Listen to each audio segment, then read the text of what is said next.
Com anem? L'Hort Urbà al Jardí és un projecte que va començar també arrel del confinament.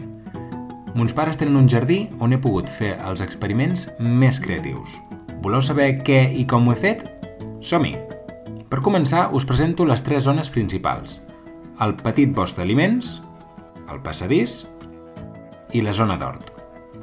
Avui parlarem de com hem gestionat la primera zona, el bosc d'aliments, on fa més o menys 3 anys només hi havia els 2 arbres que hi podeu veure, i a baix unes pedres per tapar i fer bonic. Tot i que, com podeu veure, la idea de lo que és bonic ha canviat en aquests 3 anys. Està orientat a nord, però hi entra sol d'oest fins a més o menys mitja tarda. És a dir, que a una part hi tocarà molt el sol. Allà és on hi tenim les aromàtiques més llenyoses, és a dir, les més seques. És la zona de tota la casa que realment reguem menys, i es nota que aquestes plantes volen això, molt sol i poca aigua. Hi podem trobar romaní, farigola, sàlvia, d'altres aromàtiques i també algun arbust o flor silvestre que hi hem sembrat. Perquè gairebé tot és sembrat. Hem fet una feina d'anar creant una mena de sotabosc, acumulant totes les fulles caigudes dels arbres, que per cert són un llimoner i un llorer que va sortir espontàniament, totes les branques i podes d'aquests arbres o les plantes que anaven creixent, les que s'anaven assecant o creixien massa, tot el que anàvem podant ho anàvem acumulant al terra. El que volíem era crear sol, crear terra. Aquests 2 arbres fan ombra a l'altre costat, que és on hi hem posat les maduixeres. Hem preferit que tinguin menys sol perquè, com hem dit abans, no regarem massa aquesta zona.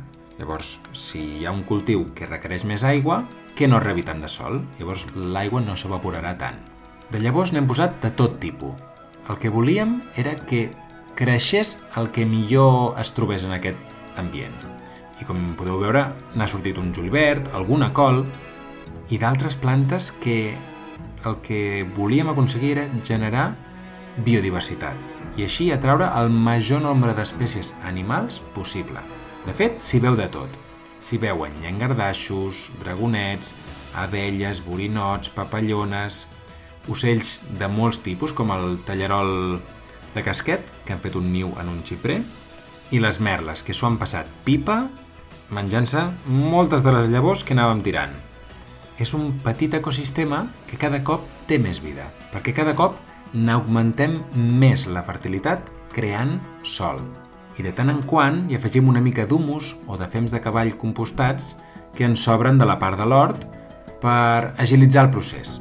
De fet, més que un bosc d'aliments, és un bosc medicinal. Fixeu-vos, llimones, fulles de llorer, de romaní, de farigola, tot això són medicines naturals. I ho hem fet només en uns 8 metres quadrats i sense fer servir ni un producte sintètic com ara pesticides o fertilitzants d'aquests de boletes i coses així. Res. El que volem és ajudar als processos naturals de regeneració de la pròpia natura per anar cap al camí de l'abundància. Apa doncs, fins la propera!